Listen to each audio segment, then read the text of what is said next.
বিসমিল্লাহির রহমানির রহিম। আসসালামু আলাইকুম। আশা করি আপনারা সবাই ভালো আছেন। আজকে আমি আপনাদেরকে দেখাবো দেশি মুরগি ভাজা রান্না। এই রান্নাটা আশা করি আপনাদের ভালো লাগবে। এই রান্নাটা একটু ভিন্নভাবে আজকে আমি আপনাদের রান্না করে দেখাবো। এই রান্নাটা করার জন্য এখানে আমি একটা দেশি মুরগি এই যে রেগুলার কাট করে আমি মুরগিটা কেটে নিয়েছি। এখন আমি একটা প্যানে পরিমাণ মতো তেল দিয়ে দিলাম। তেলটা দিয়ে এর ভিতরে আমি প্রথমে গরম মশলাগুলো দিয়ে দেবো। প্রথমে দিলাম একটা তেজপাতা, তারপর দেব দারচিনি 2 টুকরা, আর দেব 4টা সাদা এলাচ আর 5টা লং দিয়ে একটু হালকা ভেজে নিয়ে এর ভিতরে আমি মুরগির মাংসগুলো দিয়ে দেব। যেহেতু মুরগির মাংসটা আমার ভাজা রান্না, এই জন্য প্রথমে আমি মুরগির মাংসটা একটু মশলার সাথে ভেজে নেব। এখন আমি এভাবে মুরগিটা বেশ কিছুক্ষণ ভাজতে থাকবো। এই মুরগিটা কিন্তু ভাজার সময় দেখা যাবে মুরগি থেকে কিছুটা পানি বের হবে। এই পানিটা শুকিয়ে একদম তেলের উপর যখন উঠে আসবে তখন বুঝতে হবে যে মুরগিটা প্রায় ভাজা হয়ে গিয়েছে। মুরগি থেকে যে পানিটা বের হয়েছিল সেই পানিটা কিন্তু শুকিয়ে এখন মাংসটা একদম তেলের উপরে আছে। এখন আমি এই পর্যায়ে দিয়ে দিব একটা বড় টমেটো, আমি এইভাবে কিউব করে কেটে নিয়েছি। এই টমেটোটা দিয়ে দিব। টমেটোটা দিয়েও আমি আরও কিছুক্ষণ ভাজবো, আরও 5 মিনিটের মতো ভাজবো। টমেটোটা নরম হয়ে আসা পর্যন্ত এটা আমি ভেজে নিব।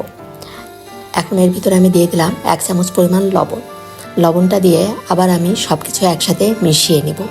ভালো করে মিশিয়ে নিয়ে এভাবে মুরগিটা কিন্তু আরও কিছুক্ষণ ভাজা হলো। এখন এই যে টমেটোটা উপর থেকে যে হালকা পাতলা ছালটা আছে এই ছালটা আমি তুলে ফেলবো। এই ছালটা কিন্তু সিদ্ধ হয় না, ইচ্ছা করলে আপনারা খাওয়ার সময়ও এটা ফেলে দিতে পারেন। এখন এই যে টমেটোটা অনেকটাই নরম হয়ে আসছে। এখন আমি এর ভিতর দিয়ে দিলাম 1 চামচ পরিমাণ আদা বাটা, 1 চামচ পরিমাণ রসুন বাটা। এই মশলাটা দিয়ে আবার আমি মাংসটার সাথে মিশিয়ে ভেজে নেব। এইভাবে কিন্তু ভেজে ভেজেই আমি মুরগির মাংসটা রান্না করছি। একদম ভিন্নভাবে কিন্তু এই রান্নাটা আমি করছি।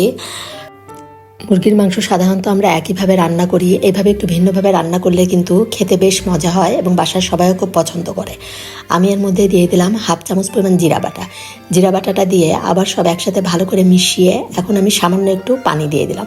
যেহেতু দেশি মুরগি, এই মুরগিটা কিন্তু সিদ্ধ হতে সময় লাগে, এই জন্য এখন আমি একটু পানি দিয়ে এর ভিতরে 1 চামচ পরিমাণ লাল মরিচের গুঁড়া আর 1/2 চামচ পরিমাণ দিব হলুদের গুঁড়া দিয়ে আবার সব একসাথে ভালো করে মিশিয়ে নেব।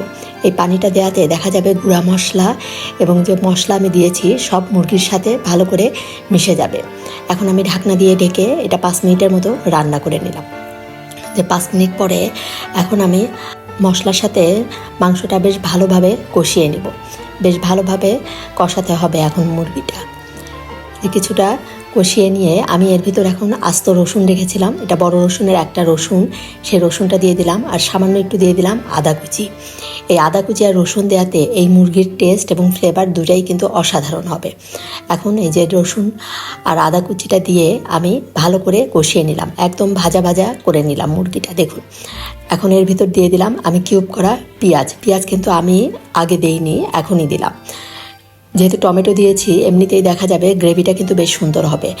কষানোর প্রায় শেষ পর্যায়ে পেঁয়াজটা দিয়ে আবার ভালো করে সব কিছু একসাথে কষিয়ে নিলাম। মুরগিটা কিন্তু বেশিরভাগ সময় আমি এটা ভেজে ভেজে রান্না করলাম। এখন এর ভিতর আমি দিয়ে দিলাম পরিমাণ মতো গরম পানি। এই রান্নাটায় কিন্তু খুব অল্প ঝোল থাকবে, সেই অনুযায়ী আমি পানিটা দিলাম। এখন আমি এই যে কড়াইয়ের সাথে যে মশলাটা লেগে গিয়েছিল সেগুলো আমি সব মিশিয়ে দিলাম, পানির সাথে ভালো করে মিশিয়ে নিলাম। এখন ঢাকনা দিয়ে ঢেকে আরও 5-6 মিনিটের মতো আমি রান্না করে নিলাম। যে আরেকটু ঝোল কমবে। এখন আমি এই পর্যায়ে 3টা কাঁচামরিচ এভাবে কেটে নিয়েছি, মাঝখান দিয়ে একটা টুকরা করে কেটে নিয়েছি, সেই কাঁচামরিচটা দিয়ে দিলাম। কাঁচামরিচটা দিয়ে আমি ঢাকনা দিয়ে রেখে আরও 2-3 মিনিটের মতো এটা রান্না করে নিব। এই রান্নাটা যদি আপনাদের ভালো লাগে অবশ্যই আপনারা আমাকে একটা লাইক দিবেন, কমেন্ট করে জানাবেন কেমন লাগলো।